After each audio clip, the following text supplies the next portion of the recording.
بسم الله الرحمن الرحیم. دوستان عزیز و مهربان، چند نکات دیگر برای روشن ساختن این مسئله.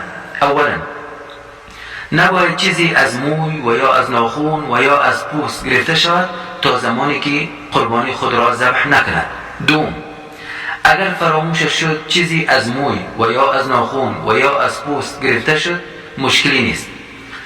سوم، اگر شخصی میخواست قربانی کند در میان اول ماه ذوالحجه بعد از گذشت چند روز چی خواهد کرد؟ جواب، در حال ایستادگی کند از گرفتن موی و ناخون و پوست و آنچه گذشت باقی ندارد. چهارم، این حکم خودداری کردن از گرفتن موی و ناخون و پوست فقط مربوط شخصی که قربانی میکند، اما متبقا از اهل بیت و خانواده که آنها هم در قربانی شریک هستند داخل این حکم نیستند.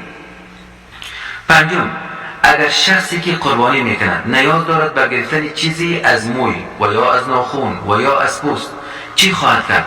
آیا رواست برایش به مقداری که با آن نیاز دارد بگیرد؟ بله. اگر شخصی که قربانی میکند نیاز دارد به گرفتن موی مانند شخصی که زخم در بدنش موجود است و نیاز به این دارد که موی آن موضع را بگیرد، پس بگیرد، باقی ندارد. و همچنان شخص دیگر نیاز دارد به گرفتن ناخونی که شکسته، آن ناخون را بگیرد، رواست. و شخص دیگر پوست از بدنش خارج شده و میخواهد آن را بکند، درست است هم در حقش آن را دور کند.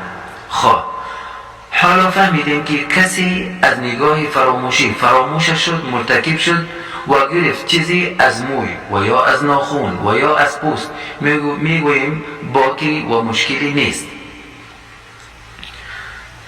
و اگر هم ضرورت حاصل شد به گرفتن چیزی از موی و یا از ناخون و یا از پوست هم درست است گرفتن آن به مقداری معین و محدد شده. اگر کسی قصداً بگیرد چیزی از موی و یا از ناخون و یا از پوست، میگوییم اولا باید دانست که گناهکار شده است و باید توبه و استغفار کند. دوم، از نگاه قربانیش درست است و قبول است. باید شخص مسلمان پیروی کند از سنت رسول خدا صلی الله علیه و سلم و نباید حد گذری کند. الله تعالی قربانی همه ما شما را قبول کند و ثواب و اجر بی پایان نصیب کند. و آخر دعوانا ان الحمد لله رب العالمین.